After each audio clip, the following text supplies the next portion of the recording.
जय माता की दोस्तों, कैसे हैं आप सब? आई होप बहुत अच्छे होंगे। दोस्तों, दुनिया में सब कुछ कृष्णा है और कृष्ण एक एनर्जी है। साइंस भी यही कहती है, दुनिया में सब कुछ एनर्जी है। एनर्जी कभी खत्म नहीं होती, वो सिर्फ ट्रांसफॉर्म होती है। पानी से बर्फ बनता है। बर्फ को अगर पिघला दो, बॉईल कर दो तो स्टीम बन के उड़ जाता है, लेकिन वो कभी खत्म नहीं होता। गीता कहती है कि आत्मा एक एनर्जी है जो कभी डिस्ट्रॉय नहीं होती, सिर्फ एक शरीर से बदलकर दूसरे शरीर में जाती है। जी हाँ दोस्तों, आज इसी बात पे चर्चा होगी। लॉ ऑफ अट्रैक्शन क्या कहता है? जो हम सोचते हैं वो हम बनते हैं। गीता भी यही कहती है, कृष्णा भी यही बोलते हैं कि जैसी करनी वैसी भरनी। जैसे हम सोचते हैं वैसे हम बनते हैं। यथा दृष्टि तथा सृष्टि, गीता के श्लोक कहते हैं। श्री कृष्ण भी जीवन के लिए यही बोलते हैं। तो क्या गीता श्री कृष्णा के इन श्लोकों के इसमें और लॉ ऑफ अट्रैक्शन में समानता है? कैसे गीता की तरह आप अपने लॉ ऑफ अट्रैक्शन को अपने जीवन में उतारेंगे, ये आज चर्चा करूंगे। आकर्षण के नियम को, गीता को एक साथ अपने जीवन में कैसे आप लागू कर सकते हैं और अपने जीवन को कई गुना ज़्यादा बेहतर बना सकते हैं और अपने हर विश को पूरा करके एक उच्च स्तर का जीवन जीने के बाद इस दुनिया से जा सकते हैं, वो आज की वीडियो में चर्चा होगी। जी हाँ दोस्तों, लॉ ऑफ अट्रैक्शन और श्रीमद् भागवत गीता का जो साइंस है, सिद्धांत है, वो ये है कि परिणामों के बजाय प्रक्रिया पर ध्यान केंद्रित करें। दोनों ही सत्य है। लॉ ऑफ अट्रैक्शन का नियम निम्न कोटि के शक्ति के बराबर है, जो व्यक्तिगत महत्वाकांक्षाओं पर निर्भर करता है, विशेषकर भौतिक उपलब्धियों में अधिक लागू होता है, जबकि गीता का सिद्धांत उच्च कोटि का सत्य है, जो भौतिक और आध्यात्मिक दोनों ही उपलब्धियों पर लागू होता है। दोस्तों, लॉ ऑफ अट्रैक्शन हमें यह बताता है कि जहाँ तक हमारी सोच जा सकती है वहाँ तक हम भी जा सकते हैं। यानी कि आप अपने सोच पर अगर कार्य करते हैं तो आपकी सोच आपकी वर्तमान स्थिति, आपकी भविष्य को बदल सकता है। जी हाँ दोस्तों, गीता के अनुसार भी कर्म सिर्फ वही नहीं है जो हम कहते हैं और करते हैं, बल्कि वह भी है जो हम सोचते हैं, क्योंकि कहीं ना कहीं हमारे जीवन पर सबसे ज़्यादा प्रभाव उन विचारों का होता है जो हम अपने लिए बनाते हैं या जो हम दूसरों को भेजते हैं। कार्य बहुत हद तक हमारी सोच, हमारी समझ और हमारे विश्वास पर निर्भर करता है। पॉजिटिव और नेगेटिव दोनों ही परिस्थितियों में विश्वास करते हैं। फर्क सिर्फ इतना है कि हम हमेशा पॉजिटिव चीज़ों पर संदेह करते हैं या फिर सोचते हैं कि हमें यह सब अपनी मेहनत की वजह से मिला है और हम इसके हकदार हैं। लेकिन सोचने वाली बात यह है कि आज हम जो कुछ भी हैं, क्या वह सिर्फ हमारे कर्मों की वजह से है? क्या हम सिर्फ यह मानकर चल रहे हैं?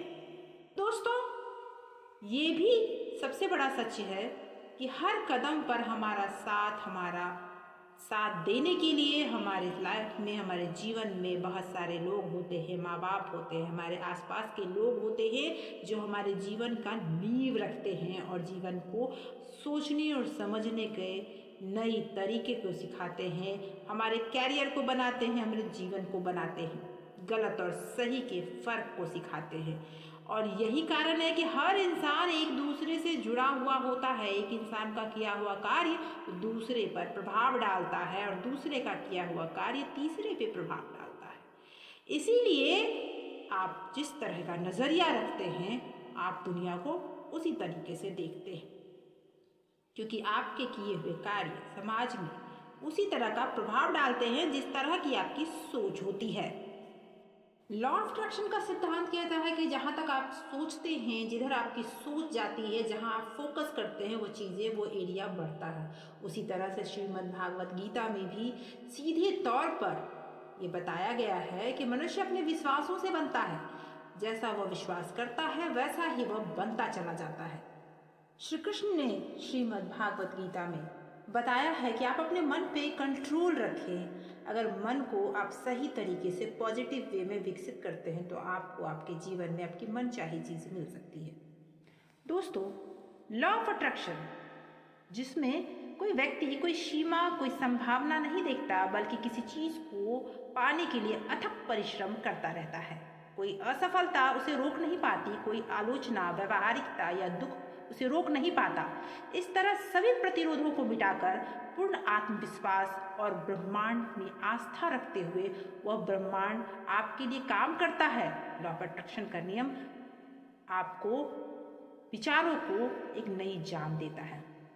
उसी तरह श्री कृष्ण ने कहा है कि कर्म कर, फल की इच्छा मत कर। तो आप कर्म करते जाइए, इधर उधर देखे बगैर अपनी मेहनत का पूरा 100% दीजिए। फल की इच्छा करने की आपको ज़रूरत नहीं पड़ेगी। तो दोस्तों, आइए अब ये जानते हैं कि आप इस नियम को अपने जीवन में कैसे संचालित करेंगे। जी हाँ दोस्तों, आकर्षण के इस नियम को समझने के लिए एक उदाहरण के साथ इसे हम समझते हैं। लेकिन उससे पहले मैं बता दूं मैं कौन। मैं आपकी astrologer tarot reader Ambika Sharma, जो आपके लिए लाती हूँ हमेशा छोटे छोटे उपाय, ऐसे तरीके जो आपके जीवन में भरती है बड़ी बड़ी खुशियाँ। ऐसी जानकारियाँ आगे भी प्राप्त करने के लिए इस चैनल को सब्सक्राइब कर लें, बेल आइकन ज़रूर प्रेस करें। आइए जानते हैं एक उदाहरण से के साथ कि लॉ ऑफ अट्रैक्शन को आप अपने जीवन में कैसे व्यवस्थित कर सकते हैं और उसके जरिए आप किसी चीज़ को कैसे प्राप्त कर सकते हैं। अगर आपके मन में ये सवाल उठता है तो सबसे पहले ये उदाहरण जरूर जान लें। मान लेते हैं कि कोई ऐसा व्यक्ति है जो 1 साल में 1 करोड़ रुपया कमाना चाहता है। और तो सबसे पहली प्रॉब्लम उसकी क्या होगी? उसके मन में 3 डर होंगे। पहले तो उसे भरोसा ही नहीं होगा कि ये वो कर सकता है। उसकी मानसिक स्थिति उसके लिए तैयार ही नहीं होगी। दूसरा, इतनी अमीरी के कारण मेरा स्वभाव थोड़ा अहंकारी हो सकता है। ये सवाल भी उसके मन में हो सकता है। लगातार डर बना रहना कि क्या होगा अगर मैं पैसे खो दूंगा तो, या खो दूंगी तो, कोई मांग ले तो, मेरे पास अगर इतने पैसे हो जाए और कोई मांग ले तो क्या करूंगा, सारे मुझे उसे देने पड़ेंगे। अब गीता क्या सिखाती है? ये लॉ ऑफ अट्रैक्शन आपको दे रहा है, लेकिन गीता क्या सिखाती है कि उच्च स्तर का ज्ञान देती है आपको कि आप 1 करोड़ चाहते हैं। क्या आप कोई नैतिक तरीका जानते हैं? यदि हाँ, तो बस उस प्रक्रिया का पालन करें, उस प्रक्रिया का आनंद लें, परिणामों के बारे में भूल जाएं। परिणाम एक प्राकृतिक नियम के अनुसार आएंगे ही आएंगे। जैसा बोओगे वैसा काटोगे, गीता यही कहती है। गीता कहती है कि आप बस 1 करोड़ से मैं का संबंध हटा दो। बस उस 1 करोड़ को बैंक के कैशियर की तरह देखें जो इसका उपयोग करते हैं, लेकिन अलग होके, किनारे होके, मानसिक रूप से उससे जुड़ते नहीं हैं। उस पर अधिकार की भावना, अहंकार की भावना, भय, सभी कुछ दूर हो जाएगा। आनंद और शांति की स्थिति में आप आ जाएंगे। एक ऐसा महत्वपूर्ण बात, लॉ ऑफ अट्रैक्शन के साथ आप बड़े पैमाने पर बदलाव लागू कर सकते हैं। गीता आपको निष्काम कर्म योग सिखाता है। लॉ ऑफ अट्रैक्शन के नियम से आप अरबपति, उद्योगपति बन सकते हैं, लेकिन गीता के निष्काम कर्म योग आपको महान व्यक्ति बनने में आपकी मदद करते हैं। लॉ ऑफ अट्रैक्शन हमारी भौतिक महत्वाकांक्षाओं को संतुष्ट करने में निश्चित रूप से एक बहुत ही अच्छा टेक्निक है, टूल है जो काम करता है। जब कोई मानव जाति के लिए निस्वार्थ कार्य के साथ गहन आध्यात्मिक विकास चाहता है तो गीता के सिद्धांत पर आप बहुत अच्छे तरीके से वो प्राप्त कर सकते हैं।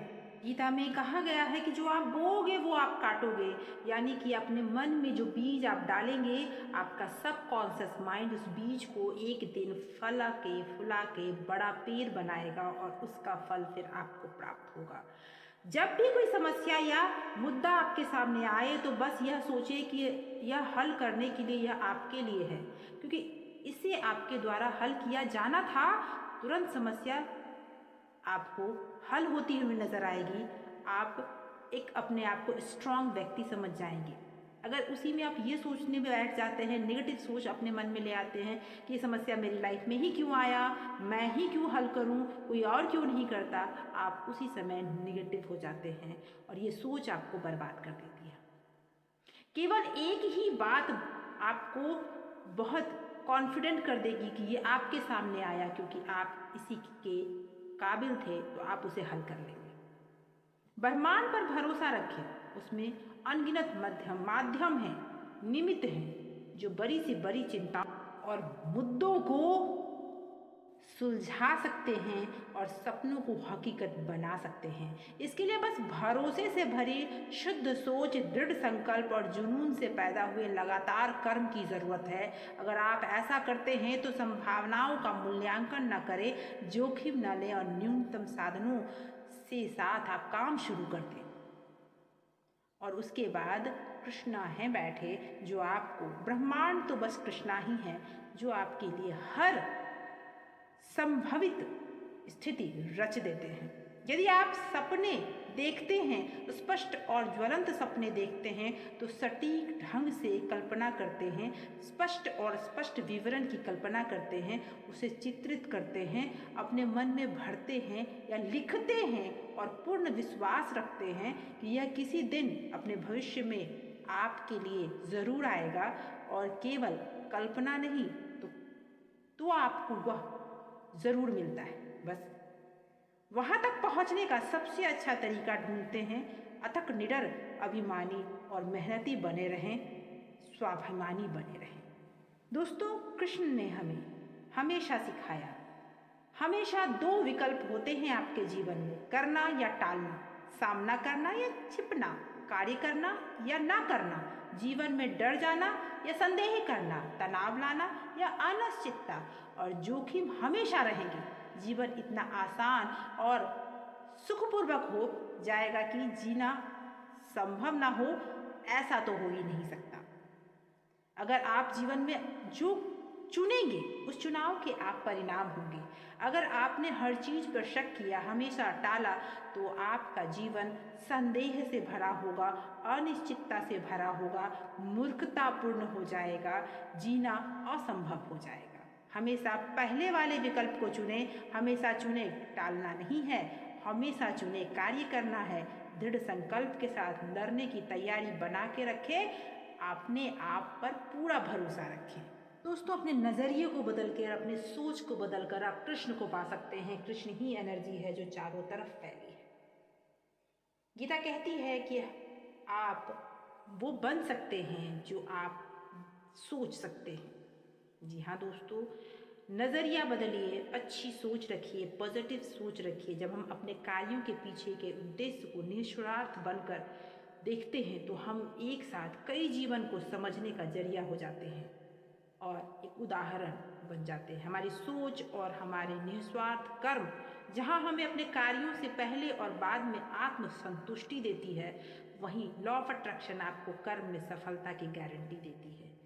तो आज की ये जानकारी यहीं तक। दोस्तों, हजारों साल पहले कृष्ण हमारे जीने का तरीका, जीने में आने वाली परेशानियों को सुलझाने का तरीका समझा चुके हैं।